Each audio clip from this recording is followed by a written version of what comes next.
문장이 천둥 같은 문장들이 몇 있습니다. 어네스트 해밍웨이의 노인과 바다의 첫 문장도 그렇고요.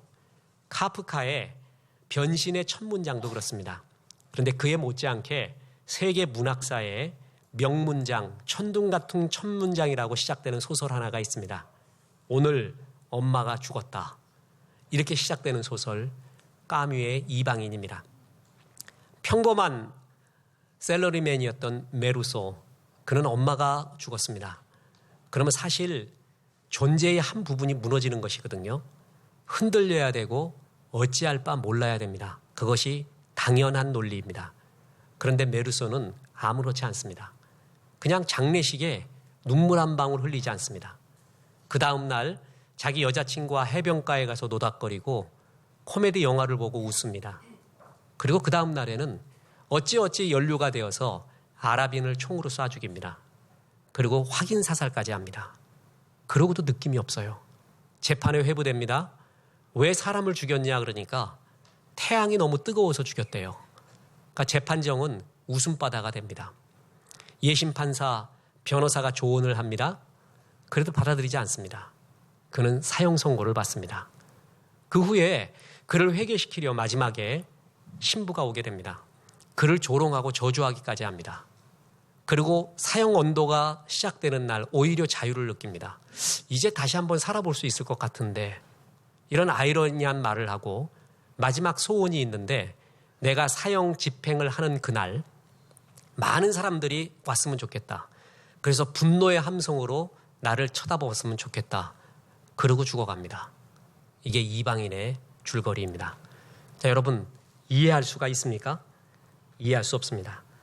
이 인물을 어떻게 이해할까요? 엄마가 죽었는데도 눈물 한 방울 안 흘려요? 그리고 태양이 너무 뜨거워서 사람을 죽였대요? 그리고 죽는 순간에 오히려 자유를 느낀대요?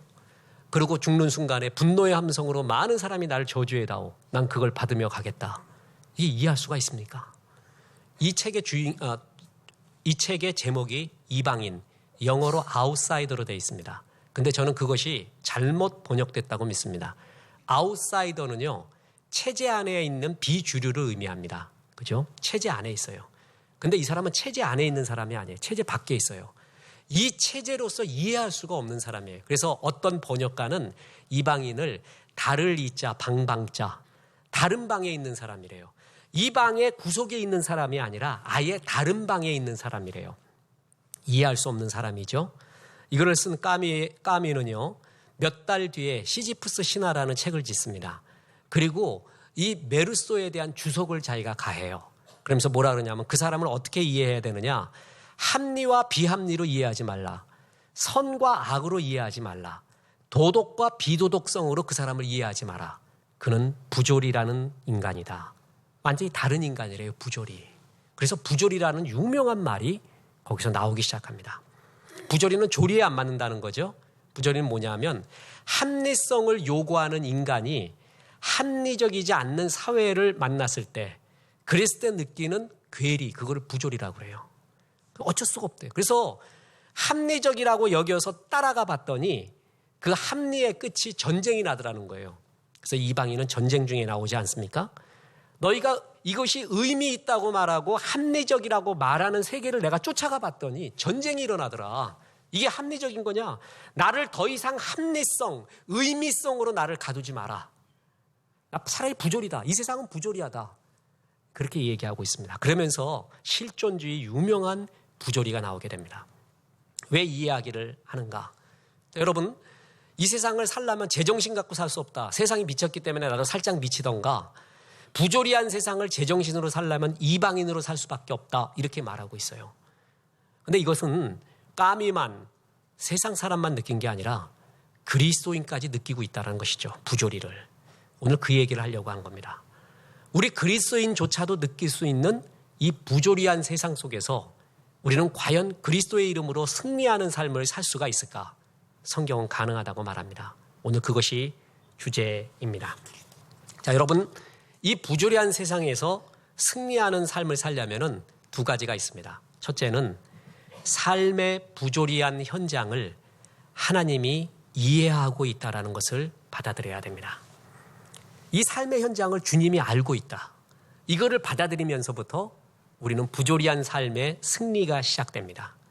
하나님은 현장을 굉장히 중요시 여깁니다. 저 멀리 있는 게 아니에요. 그래서 기독교는 산중 종교가 아니라 민중, 현장의 종교입니다. 산속에서 미주알 고주알 말하는 게 아니에요. 현장 속에서 역사하는 치열한 삶 속에서 인도하시고 역사하고 또한 거기서 승리하기를 원하는 하나님의 모습이 있다는 것이죠. 롱펠로가 이런 말을 했습니다.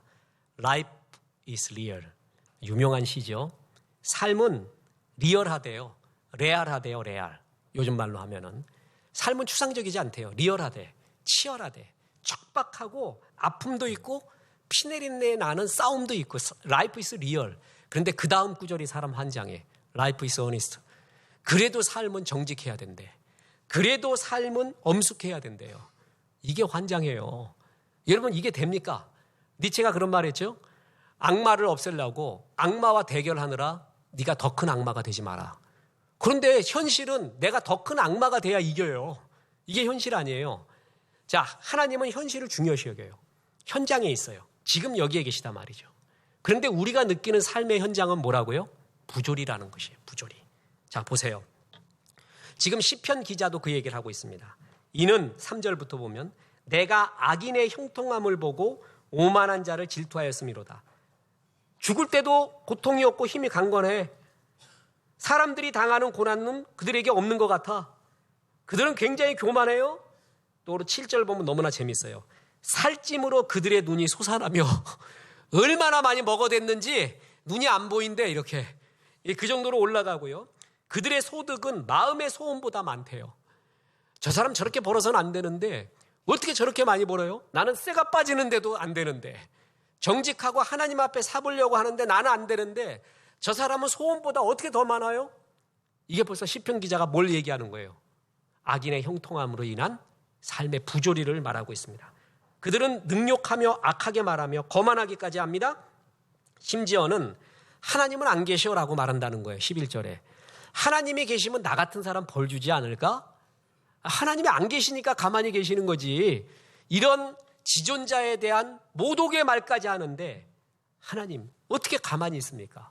그런데 12절 보니까 볼지어다 이들은 악인일지라도 항상 평안하고 재물은 더욱더 불어나는도다. 시편 기자가 73편 기자가 이걸 보고 죽으려고 했어요. 내가 선하게 살아보려고 하는 게 무슨 소용이 있습니까? 내 이 얘기 들으려면 그냥 차라리 죽어버리겠습니다. 심지어 하나님을 모독하고 있는데도 가만히 놔두십니까? 하나님 살아계십니까? 이렇게 얘기하고 있어요. 자, 여러분 일반 사람도 이걸 느끼죠? 지금 시편 기자만 느끼는 게 아니죠. 시편 73편만 느끼는 게 아니라 시편 10편에도 똑같은 말이 나와요. 하박국이 이 말을 하고 있고요. 욥이 이 말을 하고 있는 거예요. 똑같이 그리스도인이라 할지라도 부조리를 느껴요. 뿐만 아니라 일반 사람도 느끼죠. 그래서 우리나라 속담에도 그런 말이 있어요. 요즘 귀신은 뭐하나 저런 연놈들 안 잡아가고, 이런 말이 있어요. 귀신이 있다면 저런 놈 잡아가야 된다. 그 정도로 왜 저놈은 잘 되고 있느냐? 이게 삶에 뭘 느끼는 거예요? 부조리예요. 이방인의 첫 문장은 오늘 엄마가 죽었다예요. 근데 이 문장, 이 본문을 보고 우리가 느낀 건 뭐예요? 신은 죽었다. 그렇게 말하고 싶은 거예요. 세계 무신론이라는 게 있어요. 지금 리차드 도킨스, 이 사람이 인문학과 자연과학을 넘나들면서 무신론 증명을 하고 있죠. 근데 전 세계에 흐르고 있는 동서고금의 옛부터 지금까지의 무신론의 90% 이상은 전부 섭리론 때문에 그렇습니다. 이 세상에 악이 존재한다는 거예요. 악이 존재한다는 것은 하나님이 악을 못 이긴다는 거 아니냐? 그러면 하나님이 없는 거다. 아니, 하나님이 악을 이길 수 있는데 개입하지 않는다? 그럼 사랑의 하나님이 아니지. 그 시리아 난민 봐라. 그 5살짜리 애가 피투성이 되고 쓰러져 있잖아. 거기에 하나님 뭐 하고 있는가? 개입하지 않았어? 능력은 있는데? 그럼 사랑의 하나님이 아니네? 그러면 하나님이 아니지. 이게 무신론의 주 골자예요. 악의 형통함, 악의 존재함으로부터의 신의 부재 증명. 이게 무신론의 주된 관심이란 말이죠. 근데 예수를 믿더라도 우리도 이런 고통에 시달릴 때가 있어요. 악인이 너무 잘 돼요. 나는 정말 정직하게 해보려는데 안 돼요. 그래서 뭐라 그러냐면 내가 이렇게 살아보려고 하는 게 무슨 소용이냐. 나도 괴물같이 한번 살아볼까? 이런 마음까지 드는 거예요. 묻습니다. 나만 그럴까요? 시편 73편의 기자만 그럴까요? 하박국만 그럴까요? 우리가 다 그렇죠. 다 이런 마음이 있습니다. 이런 가운데 어떻게 승리하느냐? 전 대학 들어갈 때 지난번 말씀드렸죠. 두 가지가 쇼킹이었습니다. 하나는 캠퍼스 찬양하는 기독학생의 찬양이 쇼킹이었어요. 아, 저 사람들이 날 부르고 있구나. 그래가지고 그때부터 내 젊음은 기독학생이었습니다. 또 하나가 대자보였습니다. 내가 이제껏 배웠던 국사, 세계사, 또한 이 사회에 대한 이야기와 팩트는 똑같은데 너무나 다른 해석, 그걸 대자보에서 보았습니다. 그때가 쇼킹이었습니다. 다르구나. 자, 여러분, 우리가 지금 읽고 있는 동화책 아시죠? 이 동화책이 원래 그 동화책을 지은 원작하고 너무나 다른 거 아세요? 신데렐라 굉장히 잔인합니다. 그리고 콩쥐팥쥐 그 원작 보세요. 굉장히 잔인해요. 마지막으로 갈수록. 백설공주 마찬가지입니다. 걸리버 여행기 우리는 뭐 거인 소인 얘기만 나오잖아요. 그게 4부 5부로 되는 거 아시죠? 원래 그 이야기가 아니에요. 원작하고 너무 달라요. 특히나 오즈의 마법사 아세요? 이거 제대로 원본 읽으면 오주요 맙소서 그거하고 똑같아. 오주요 마법사. 여러분, 근데 왜 이렇게 변했냐 하면은 원작 그대로 내서낼 수가 없어요. 원작이 리얼해요. 레알하단 말이에요. 그런데 이걸 애들한테 들려줄 수가 없기 때문에 동화 작가가 전부 다 각색을 한 거예요. 그래서 지금 우리가 봤던 신데렐라, 백설공주, 오주의 마법사, 뭐 걸리버 여행기는 원작이 아닌 동화 작가에 의해 각색된 것을 보고 있는 것이죠. 근데 원작으로 가보면 너무 리얼해 버려요. 읽기가 싫어요. 아, 신데렐라가 이런 존재였어? 콩쥐팥쥐가 이랬나? 읽기가 싫어요. 그 정도로 잔인하기도 하고 리얼합니다. 근데 우리가 동화같이 배웠던 것이 삶의 현장으로 들어가 보면 너무나 다르다는 거죠. 그죠? 이걸 시편 기자가 느낀 거예요. 이때 승리할 수 있는 길은 하나님이 그런 나의 갈등, 부조리한 현실을 알고 이해하고 계시다라는 것을 받아들여야 돼요. 주님은 이해하고 있어요. 주님이 모르고 있는 게 아니에요. 그래서 시편 기자가 이렇게 굉장히 길잖아요. 근래 우리가 읽었던 구절보다 엄청 길지요. 이거를 다 들어주세요. 중간에 자르지 않아요. 여자들 아플 때 얼마나 시인됩니까? 세익스피어, 여자 세익스피어 아니에요. 자기 설명할 때. 자기가 어떻게 아파갖고 전기가 쭉 오는 것 같아갖고 이렇게 와갖고 하면은 여기 몸에 싹 돌고 이게 여기 갔다가 저기 갔다가 뭐 어쩌고저쩌고 막 설명하는데 그런 시인이 없어요. 그런 시인이. 이걸 다 들어줘요. 다 들어줘. 이거를 세상이 부조리하다는 이 얘기를 얼마나 적나라해요. 얼마나 세밀하고 주님이 다 들어줘요. 그 얘기 뭔지 아세요? 알고 있다라는 것입니다. 두 번째 승리의 길 결론이 있습니다. 그것은 악인의 형통이 아니라 하나님의 형통을 좇으라는 것입니다. 자, 이 기자가 시편 기자가 느끼는 형통함은 전부 악인의 형통, 현실의 형통이었습니다. 그런데 주님은 그들이 형통한 것에 뭘 보여주냐 하면은 끝, 악인의 형통의 끝을 보여줘요. 그러면서 그들은 진짜 형통한 게 아니라 너는 진짜 하나님의 형통을 좇으라, 그 얘기를 해주고 있는 거예요. 보세요. 16절부터 보면 내가 어쩌면 이를 알까 생각한즉 그것이 내게 심한 고통이 되었더니 하나님의 성소에 들어갈 때에야 그들의 종말을 내가 깨달았나이다. 주께서 참으로 그들을 미끄러운 곳에 두시며 파멸에 던지시니 그들이 어찌하여 그리 갑자기 황폐되었는가 놀랄 정도로 그들은 전멸하였나이다. 여러분, 부조리한 세상을요, 부조리한 이 사회 속에서 보잖아요. 현실 속에서는 답이 없습니다. 솔직히 말할까요? 그러면 이방인으로 살 수밖에 없어요. 진짜 그래요. 나를 의미라고 나를 얽어매지 마라. 의미는 깃털 같은 거야. 합리라고 말하는 거에 나를 얽어매지 마라. 웃긴 소리 하지 마. 그걸 쫓아가 봤더니 전쟁 나더라. 의미 있다고? 합리적이라고? 웃기지 마. 나 그런 걸로 얽어매지 마. 나 그냥 부조리하게 살 거야. 이방인으로 살 거야. 그게 더 솔직해요. 부조리한 답을 부조리 속에서 찾으면 안 돼요. 근데 하나님이 안에 있으면 보여집니다. 자, 보세요. 어디서 깨달았어요? 하나님의 성소에 들어갈 때에야 그들을 보았대요.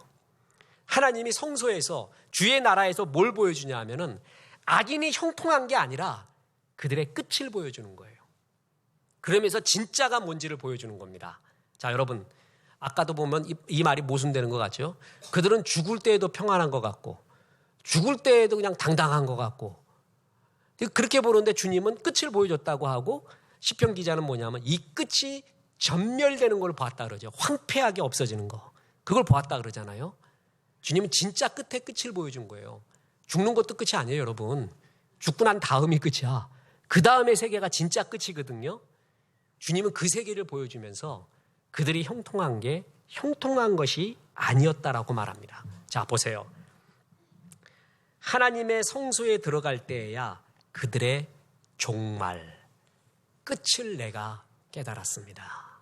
그들의 끝이 뭔지 아니? 멸망이었단다. 마귀가 던져주는 현실의 성공만 쫓아가다가 영생이 없는 삶, 영원히 없는 삶을 살게 되었다라는 것이에요. 그 끝을 보았다라는 것입니다. 그렇습니다. 하나님이 말하는 형통은 뭐냐 하면은 영원성, 영원한 삶을 바라보며 사는 것이 그게 바로 형통입니다. 그런데 시편 기자가 부러워했던 형통은 현실 속에서만 형통이에요. 우리가 저 사람들이 잘 된다라는 것은 꼭 뭐냐면 현실이거든요. 현실에 돈도 많이 벌어, 건강해, 명예도 있어, 뭐 갈수록 잘 돼, 소유가 늘어나, 이것만 보잖아요. 그것만 바라보면서 형통과 형통 아닌 걸 구분하는데 주님은 그게 아니라는 거예요. 그들의 끝을 봐야 된다는 거예요. 그들에게 아무리 현실이 성공해도 영원성, 진리, 생명이 없다면 그거는 아니다, 형통이 아니다라는 것을 보여준 거예요. 이걸 어디서 깨닫게 해줘요? 성소에서.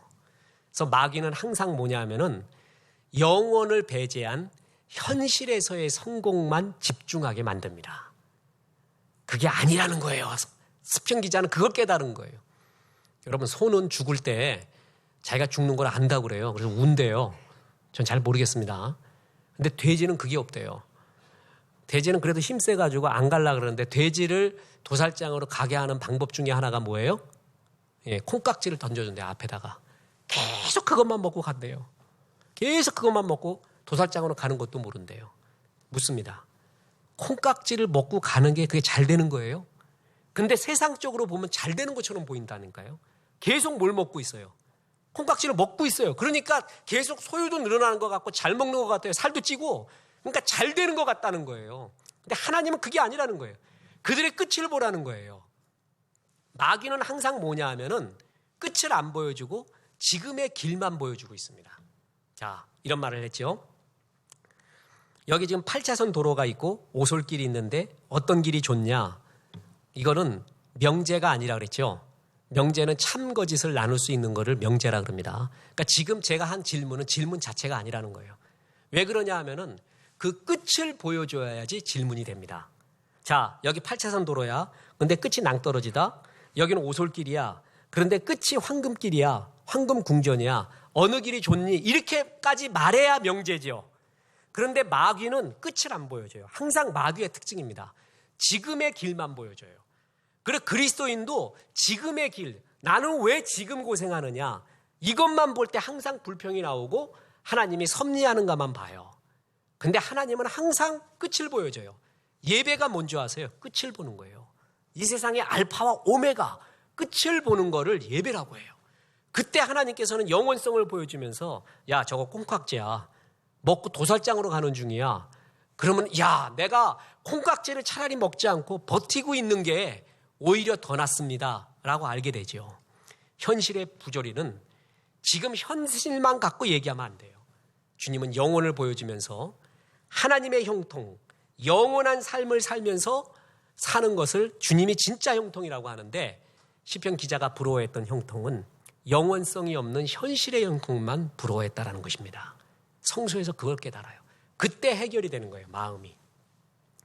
까미가 이방인 쓰고 나서 몇 달 후에 시지프스 신화를 찍습니다. 그래서 신들이 인간에게 내린 최고의 저주는 산꼭대기까지 돌멩이 갖고 오라는 거예요. 갖고 오면 떨어뜨린대. 다시 갖고 올라가. 그러면 또 떨어뜨려. 계속 그 일만 반복하는 거예요. 여러분 생각해 보세요. 내 인생이 무의미성이죠. 이게 바로. 이런 무의미성 속에 살고 있다고 치면은 행복할까요? 그런데 그런 짓을 하면서도 나는 성공했다고 말하는 게 인생이라는 거예요. 자, 어떤 사람은요, 꼭대기까지 갔다가 돌을 다시 주워오는 사람이 있고, 어떤 사람은 중간에서 내려오는 사람도 있고, 3분의 2 간 사람도 있어요. 여러분이 보기에는 어떤 놈이 제일 성공했어요? 그 놈이 그 놈이야. 무슨 얘기인지 아시겠죠? 성경은 그걸 말하는 거예요. 어떤 사람은 그래요. 어떤 사람은 10번도 올라갔다 내려왔어요. 10번도. 그래서 뭐냐면은 세상은 넓고 할 일은 많다 이러면서 10번도 넘어왔어. 어떤 사람은 20번 넘어왔어요. 그리고 중간에 떨어지더라도 다시 막 20번, 30번도 했어요. 그러면서 나한테 시련은 있어도 실패는 없어. 그러면서 한 30번을 했단 말이야, 이거를. 그런데 그거를 알고 있는 우리가 바라보는 우리는 그걸 볼 때 뭐라 그래요? 의미 없어. 소용없는 짓이야. 30번 올라갔다 내려오나 중간에서 내려오나 저 무의미한 일을 반복하는 게 무슨 의미가 있니? 그 얘기할 거 아니에요. 그죠? 성경이 그걸 말하는 거예요. 저렇게 해서 성공해서 위인이 됐거나 아니거나 무슨 상관이 있느냐. 여러분, 실존주의 철학자는요, 이런 무의미성을 깨닫는 순간을 자의식이라고 해요.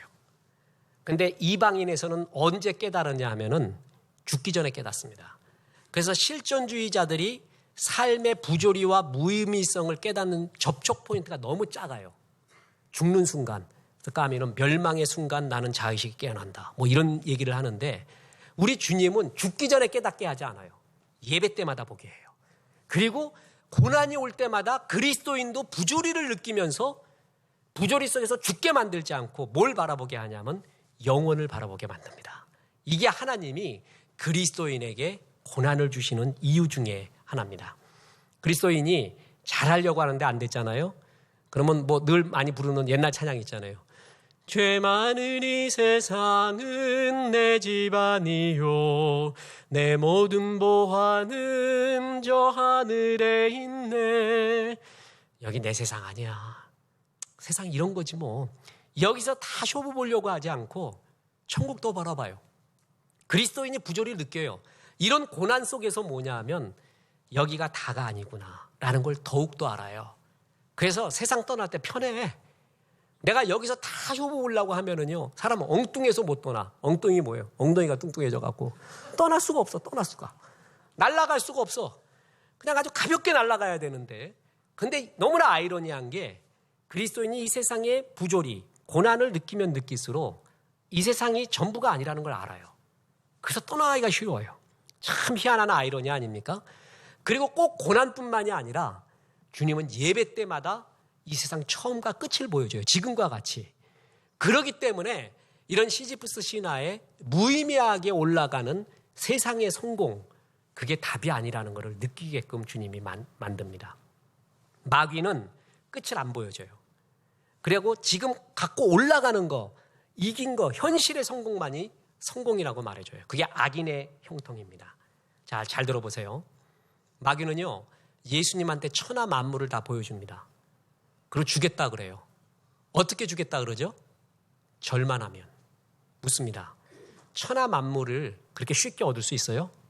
천하 만물은요, 피눈물이 나고요, 온 영혼을 다 바치고요. 여러분, 우리 일을 해도 알잖아요. 남의 주머니에서 돈 빼오는 게 쉬운 게 아닙니다. 장사하고 사업하는 게요, 그 사람을 설득시켜가지고 내가 돈 버는 거 쉬운 일이 아니에요. 거의 영혼을 바쳐야 돼요. 온 눈물과 땀을 다 바쳐야 얻잖아요. 그런데 뭐만 하면 얻는다고요? 절만 하면 얻는다. 이게 마귀의 유혹이에요. 모든 과정을 다 생략하고 나한테 절만해 그러면 줄게. 그래서 그렇게 해서 되는 듯하는 사람들이 보여요. 그걸 갖고 부러워하면 그리스도인은 그걸 갖고 부러워해서는 안 되는 것이에요. 보세요. 괴테의 파우스트. 파우스트가 마귀가 이렇게 얘기합니다. 아, 멈춰라 이 순간이요. 네 입에서 그런 말이 나올 정도로 현실의 축복을 다 주겠다. 대신에 너는 나한테 영혼을 다오. 그래서 파우스트가 마귀와 계약을 합니다. 아, 멈춰라 이 순간이요 하고 말할 정도로 현실의 축복을 나한테 다 주면 내가 한마디라도 그 말하면 내 영혼 가져가라. 묻습니다. 그런 현실의 최고의 축복을 누리고 영혼을 뺏기는 게 그게 형통이에요? 마귀는 그런 식으로 유혹합니다. 그런 식으로 유혹해요. 절만하면 다 주겠다. 네 영혼 내놔라. 현실의 행복 주겠다. 그게 형통이냐고요. 주님은 그걸 보여주는 겁니다. 그건 형통이 아니다. 영원성이 없는 현실의 성공만 갖고 있는 것은 형통이 아니다. 그건 악인의 형통이다. 하나님의 형통을 기대하라. 하나님은 항상 영원히 만족돼야지만이 너희가 행복하다는 걸 알아요. 그래서 전도서 3장 11절에 하나님이 모든 것을 지으시되 때를 따라 아름답게 하셨고 또 사람들에게는 영원을 사모하는 마음을 주셨느니라. 영원을 사모해야 돼요. 그러니까 인간은요, 영원히 만족되지 않고는 결코 만족할 수 없는 존재로 만들었어요. 근데 마귀는 영혼을 빼가요. 영혼도 빼가요. 현실의 성공만 준다는 거예요. 그러면서 그게 성공이냐는 거야. 시편 기자는 그걸 깨달은 거예요. 내가 성소에서 주의 말씀을 듣다 보니 하나님의 성령의 은혜를 받다 보니 그들의 성공이 아니구나라는 걸 알게 됐다라는 것입니다. 그들의 끝이 이렇게 진멸되는구나, 이거를 알게 되었다라는 것입니다. 그렇습니다. 하나님께서는 영원을 보여줍니다. 그리고 하나님의 형통을 좇으라. 영혼을 보는 게 하나님의 형통이고요. 또 하나 하나님의 형통은 뭐예요? 예수님의 성품을 닮아가는 것, 그리고 예수님의 마음인 전도, 선교, 구제하는 것. 그게 예수님의 마음이에요. 예수님의 마음과 성품을 닮아가는 것 자체가 하나님의 형통이라는 거예요. 악인들은 이런 거에 관심 없어요. 근데 진짜 행복은 예수의 성품을 닮아가고 전도, 선교, 구제하는 예수의 마음을 이루는 것이다. 그럴 때 주님이 주시는 최고의 축복이 뭔지 아세요? 마음의 평강이에요. 그리고 하늘의 상급까지 줘요. 예수님의 성품을 닮아가잖아요. 그리고 전도, 선교, 구제하잖아요. 그러면 첫째, 나한테 마음의 평강이 임해요. 세상에 줄 수 없는. 두 번째로 하늘의 상급이 쌓여요. 이게 진짜 형통이 아니겠느냐. 주님은 그걸 말하고 있는 거예요. 보세요. 요한복음 14장 27절에 평안을 너희에게 끼치노니 곧 나의 평안을 너희에게 주노라. 내가 너희에게 주는 것은 세상에 주는 것과 같이 아니하니라. 너희는 마음에 근심하지도 말고 두려워하지도 말라. 여기서 세상의 평안과 하나님의 평안을 대비를 이루고 있죠. 예수 잘 믿으면은 예수의 성품이 네 마음 가운데 있다. 예수의 마음이 네 마음 가운데 있으면 세상이 줄 수 없는 하늘의 절대 평안을 주겠대요. 그래서 세상에서의 평안도 있대요. 그런데 세상에서의 평안은 뭐냐 하면은 마음의 근심과 두려움이 섞여 있는 평안이래요. 기가 막히죠? 세상에서 악인이 형통했어요. 성공했어요. 그런데 그게 진짜 평안한지 아느냐? 그 사람 속에 한번 들어가 봐라. 근심이 있다, 두려움이 있다. 그 평안은 진짜 평안이 아니다. 진짜 평안은 내가 주는 예수의 평안인데 그거는 네 마음 가운데 예수님의 성품과 예수님의 마음이 이루어져 갈 때 주는 하늘의 절대 평안이다. 그거를 받아라. 그게 진짜 형통이다. 이렇게 말해주고 있다는 것입니다. 여러분, 채우는 행복은요, 끝이 없습니다. 록펠러가 고백했듯이 조금만 더가 행복이 아니라 쌓아놓는 것은요, 행복이 아니에요. 항상 욕심의 지배를 당해요. 쌓아놓는 행복이 있거든요. 채우는 행복. 그런데 성경은 비우는 행복을 말해요. 비우는 행복. 비우는 행복이 절대 행복이에요. 그래서 여러분, 고수들은 야, 마음 비워, 마음 놓아라, 이런 말 많이 하잖아요. 왜냐하면 그때 절대 평안이 오기 때문에 그렇습니다. 이때 비운다라는 것은 하지 않는다라는 의미가 아니에요. 걸리지 않는다, 집착하지 않는다는 거예요. 여러분, 쌓아놓는 기쁨으로 사잖아요. 그럼 항상 걸려요. 더한 놈이 나타나면 걸리고요. 더 좋은 것 보면 걸려요. 마음에 걸려요. 그래서 평화가 없어요. 근데 비우는 기쁨이 있잖아요. 바람이 아무리 지나가 봐라. 그물 사이로 지나가듯이 그때는 걸리지가 않아요. 어떤 게. 이게 비우는 자가 갖고 있을 수 있는 최고의 기쁨이에요. 그래서 여러분, 예수님을 표현할 때 신학적 용어가 두 가지가 있습니다. 하나는 인카네이션, 성육신. 또 하나는 자기를 비워 종의 형체가 되었으니 할 때 비움, 그게 케노시스예요. 이게 예수님이 인카네이션과 케노시스를 통해서 역사가 되는 거거든요. 그런데 비웠더니, 케노시스 했더니 주님의 것으로 채워진 거예요. 성령으로. 내 것을 비우지 않으면 주님의 것이 채워지지 않습니다. 내 속에 계속 개벽다구가 있잖아요. 그럼 그거밖에 행복이 안 보이는 거예요. 악인은 그게 가득 차 있다는 거예요. 그러면서 하나님은 말하는 거예요. 그게 진짜 행복이겠냐고. 주의 것으로 너는 가득 채워라. 그랬을 때 너에게 행복이 있을 것이다. 아프리카 속담에 강을 건널 때 주머니에 돌이 있어야 흔들거리지 않는다는 말이 있습니다. 돌이 뭐냐면 하나님이 내게 하라고 한 사명입니다. 그게 돌처럼 보여요. 무거워 보여요. 왜 그런 줄 아세요? 사명을 이루려면 내 열정을 쏟아야 돼요. 마음. 그렇죠? 시간을 쏟아부어야 돼요. 물질을 쏟아부어야 돼요. 이거를 신앙의 관점이 아닌 걸로 보면 전부 돌이에요. 무거운 거예요. 할 수 없어요. 근데 신앙의 관점으로 그걸 했어요. 쌓았어요. 알고 보니까 이 세상은 부조리하다고 했죠. 물이 막 흘러요. 언제 범람할지도 몰라요. 그런데 그 범람하는 물 가운데 날 지켜주는 게 뭔지 아세요? 내 주머니에 있었던 돌이에요. 그 사명을 쫓아가잖아요. 흔들거리지 않습니다. 이게 나한테 짐인 줄 알았더니 짐이 아니에요. 우리 주님께서는 내가 아들까지 너를 위하여 내어줬는데 뭘 못 내어주겠느냐. 주님이 나에게 달라고 하는 건 이유가 있는 거예요. 이유가. 그거는 뺏어가려는 게 아니라 주님이 나한테 뺏어가서 부자가 되고 못 뺏어가서 거지 되는 분이 아니라 말이에요. 주님이 달라고 할 땐 이유가 있어요. 그게 나는 돌의 무게처럼 느끼는데 그게 사실은 너를 지키는 거라는 거예요. 그래서 전도 선교 구제하려면은요, 내 시간이 필요합니다. 마음과 열정이 필요해요. 물질도 필요해요. 그 돌이 나를 지켜줘요. 그게 오히려 진짜 행복이요. 내 마음을 지켜주죠. 뿐만 아니라 하늘의 상급을 쌓게 해주죠. 악인들이 이걸 모르고 있다는 거예요. 하늘의 형통은 이런 것이다. 악인들이 진짜 형통하느냐? 너 한번 보아라. 저들은 멸망의 길로 가고 있지 않느냐. 제가 담임 목회를 하니까요, 성도님들이 제일 많이 겪고 있는 아픔 중에 하나가 또 우울증이라는 게 있습니다. 우울감과 우울증은 달라요. 우울감은 누구나 다 있어요. 근데 그게 현실적인 생활까지도 못하게 만드는 게 우울증이거든요. 그러면 우울증을 극복하는 방법을 크리스찬 심리학자 의사와 넌 크리스찬 학자들의 견해가 다릅니다. 그래서 폴 트루니에, 레리 크랩, 존 마이어, 마빈 하비 이런 사람들의 크리스찬 학자들과 안 그런 사람들의 학자들의 견해를 다 들어봐요. 그런데 거기에 공통점이 있어요. 공통점. 그러니까 크리스찬 학자라고 또한 넌 크리스찬 학자라도 공통점이 있어요. 그게 뭔지 아세요? 주라는 거예요. 베풀라는 거예요. 우울증의 특징은 안으로 들어가는 거래요. 안으로. 자꾸 나를 해석하고 내 생각을 보고 내 마음을 본대요. 이 에너지는 굉장히 강하대요. 이걸 필 수 있는 건 피는 거래요. 그래서 봉사하래요. 헌신하래요. 구제하래요. 그것이 필 수 있는 방법이다. 둘 다 공통적으로 말합니다. 이것이 어떤 것인지 모르겠습니다. 성경도 그러죠. 주는 것이 받는 것보다 주님이 뭐라고요? 복되도다. 그랬을 때 이게 비우는 행복이에요. 근데 죄성은 항상 채우는 행복만 말하거든요. 그런데 전도 선교 구제하며 비워갈 때 주의 평강이 임하고 하늘의 상급까지 쌓이게 된다는 것입니다. 말씀을 맺겠습니다.